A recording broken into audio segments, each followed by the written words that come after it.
I have a small YouTube channel, so I can't really justify spending a lot on gear, but I think I've figured out a pretty decent lighting solution with stuff that I have lying around the house anyway, plus a few modest purchases. So my first light is my key light, which is just an industry term for the main light that's lighting the subject, i.e. me. And for my key light, I'm using a cheap ring light that I bought from Amazon. There is a link to this in the description below. And it's just clamped to my desk with an overhead tripod arm, which I use sometimes for clamping a camera to, but in this case, I'm using a ring light. The ring light, I think for the price is pretty good. I got it on offer for $15.99. The thing I like about the ring light is it does have different temperatures. So right now it's on the standard cold light, but it does have a warm light and it also has a very cold light, like an almost blue type light. As well as the 3 color temperatures, it also has adjustments to the level of brightness. And I think there's 9 adjustments altogether. This is currently on almost the highest setting, but not quite. And I think that this works pretty well. Now it's basically just off to the side of me and it's above my head pointing down, okay?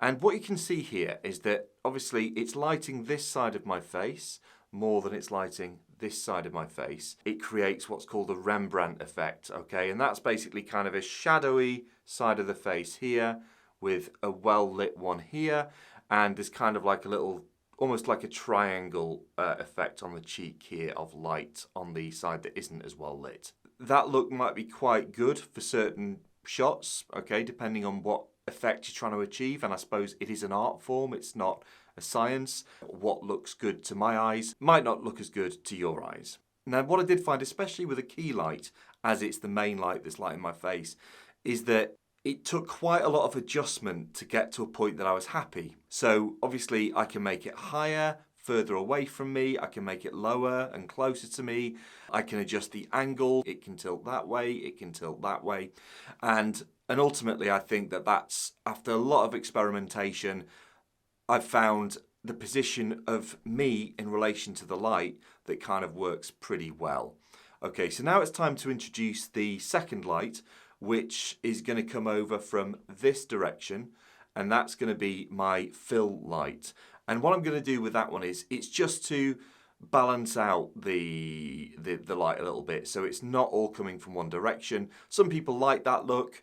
I'm getting a little bit advanced in years for that, so I want something that's a little bit more even.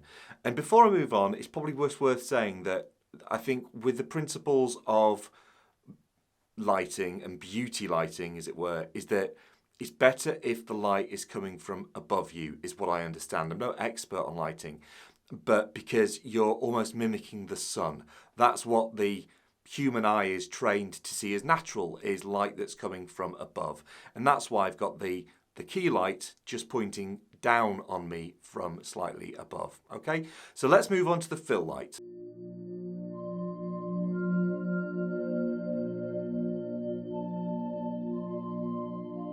Now the fill light, as I say, is just coming from over there, and it's basically pointing at my face pretty much side on. And for this light, I'm using a light that I actually had lying around the house anyway.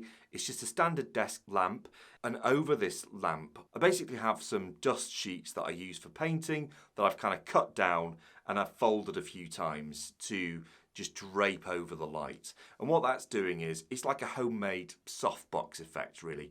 It's just diffusing the light so that it's not so harsh on my face. And what I'm going to do now is I'm just going to take the dust sheet off the lamp so that you can see the difference, okay?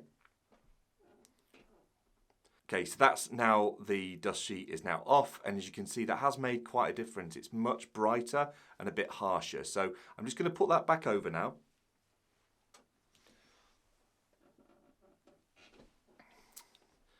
And there we go. Easy peasy. So I think I've got a fairly nice even lit face. I mean, this side is still a bit more shadowy than this one is, and that's understandable because the key light is a lot closer to my face and it's coming over this direction, and it's just basically more powerful than the other light is. It's further away, it's right by the wall, and it's just to just to soften the Rembrandt effect slightly, so it's not quite as extreme as it was. So now we have the key light and we have the fill light. I'm now going to introduce backlight.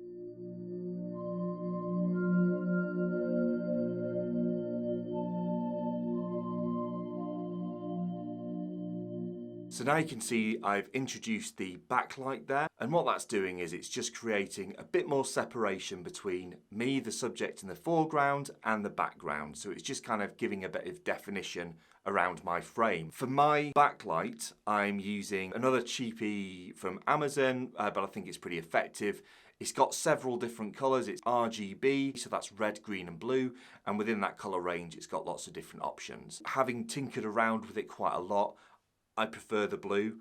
There's basically various hues of blue, red and green available, and you can also turn the brightness of that up and down. That's as bright as it goes. Okay, so now I'm just going to introduce a few practicals.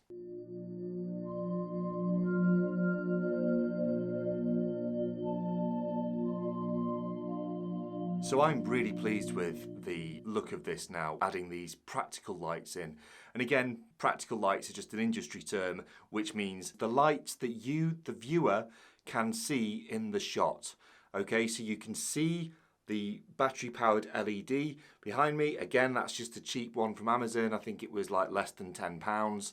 A battery-powered LED thing, but I really like it. I think it's really nice. And again, the candle there was just about £5 from Amazon. So there's two things, in addition to the position of the lights and the lights themselves, they've really helped to improve the look of the lighting in my videos. The first one of these is the camera settings. Now, I know this might not apply to you so much if you're shooting on a mobile phone, but some phones do have more control over the settings than others. So for my personal situation, I have a Sony ZV-1 vlogging camera, and what I've found with this is that the settings make all the difference. Like between being worse than what I get on my mobile phone to being like a prime image that's actually worth buying a camera for. And I'm not going to do justice to talking you through the settings, okay? But what I have done is to share a link to a video which I think is going to really help you if you have the same camera setup as me, and it's by a guy called Lemoine. But the key things that have changed for me is to look at the settings involving the frame rate.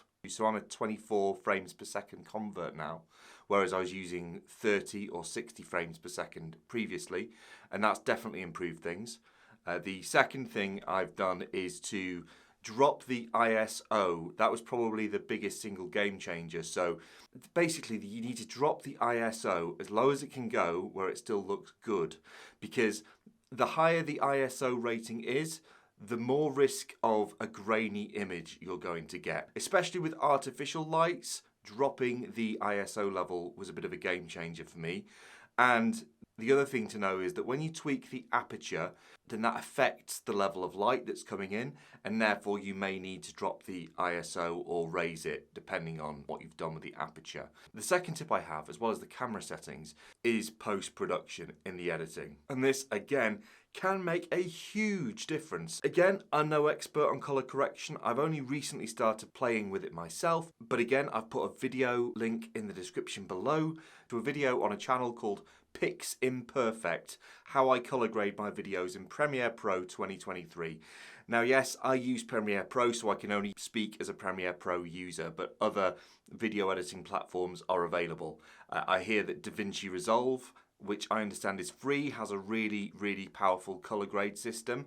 But for all you Premiere Pro users out there, the video below is really helpful. And I think just generally, there are loads of videos on color grading out there. I found that the one that I've linked you to in the video below was the best, because in it he talks about like levels of color grading, starting with a very basic housekeeping color correct, right through to enhancing certain tones such as the skin tone and other colors that you really want to pop. So that does make a big difference, and I would definitely advise looking at doing your own color correction as opposed to using an out-of-the-box LUT that kind of comes with Premiere Pro, which can be pretty good, but it just doesn't give you the exact control that doing color correction on Lumetri Color gives you. And if you want to see the difference between what it looks like without color correction and what it looks like with color correction, here we go. Well, I hope this video has been helpful to you, and if it has, please do consider hitting the like button and subscribing to my channel below.